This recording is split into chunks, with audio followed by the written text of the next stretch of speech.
বললেন, হুসাইন, আমি হলাম নবীদের বিশ্ব নবী, আর তুমি হলা আমার উম্মত, তোমার চাইতে দামি। হুসাইন বলে, নানাজি আপনি বললেন আপনার চাইতে আমি হুসাইন বেশি। হুসাইন বলল, নানাজি তাহলে বলেন তো আপনার আব্বার নাম কি? বিশ্বনবী বললেন, আমার আব্বার নাম আব্দুল্লাহ। কি নাম?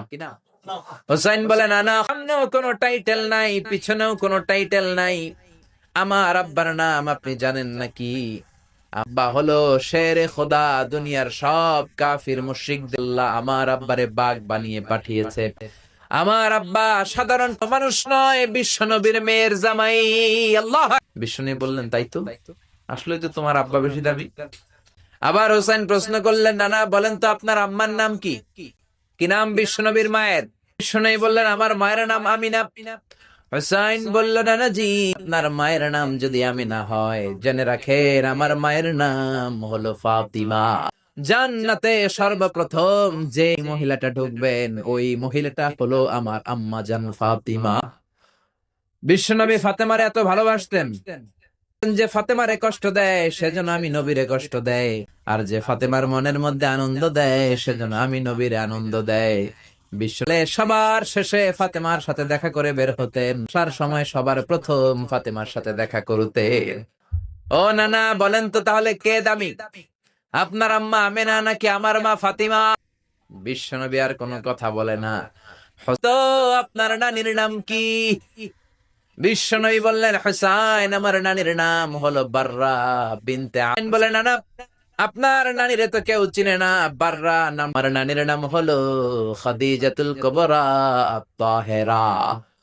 একটা মহিলাকে আরশের উপর থেকে আল্লাহ সালাম জানিয়েছেন, ওই মহিলাটাই আমার।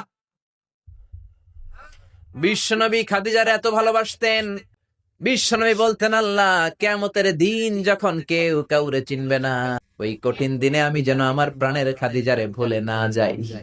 খাদিজা ইন্তেকালের পরে বিবি নিজ হাতে দাফন কাফন করলেন, কবরের সামনে দাঁড়িয়ে দোয়া করলেন, দোয়ার পরে দোয়াও শেষ।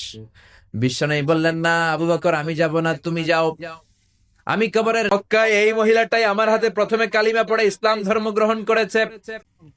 মক্কায় কেউ যখন আমারে সাহায্য করে নাই, তখন আমার খাদিজা আমারে ভুলে নাই, সাহায্য করে নাই, খাদিজা আমারে সাহায্য করেছে।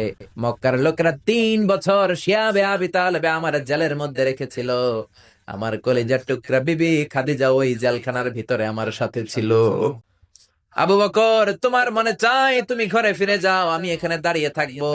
আমি দাঁড়িয়ে খাদিজার কবরের 3টা প্রশ্নের জবাব আমি বিশ্বনবী নিজে দিয়ে তারপরে ঘরে যাব। রে আবু বকর, বিবাল্লাহ দাঁড়িয়ে থাকার দরকার নাই, আপনি ঘরে ফিরে যান। আল্লাহ বলেছে খাদিজার কবরের 3টা প্রশ্নের জবাব আরশের উপর থেকে আল্লাহ নিজেই দিয়ে দিবে। আবার প্রশ্ন করলেন, নানা বলেন তো আপনার নানার নাম কি?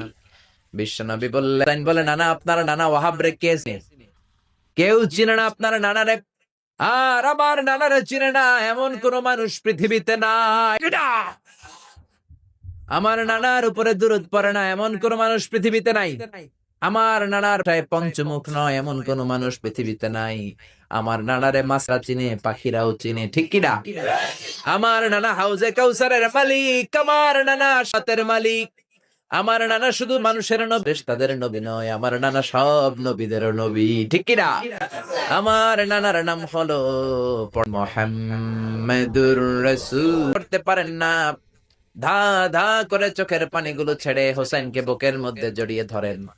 আচ্ছা আজকের তর্ক বিতর্কে আমি নবী হেরে গেলাম, তুমি জিতে গেলা। আসলে আমি নবীর চাইতে তোমার দাম আল্লাহর কাছে কোটি কোটি গুণ বেশি। কোন সুবহানাল্লাহ। এদের সাথে কেমন আচরণ, ছোট্ট বাচ্চাদের সাথে কেমন আচরণ, সব অঙ্গনে বিশ্বনবীর জীবনী থেকে শিক্ষা আছে না নাই? বিশ্বনবীর প্রশংসা শুধু আমরা করি না, গোটা বিশ্ব কর। মুহাম্মদ হলো আল্লাহর রাসূল, সর্বশ্রেষ্ঠ রাসূল।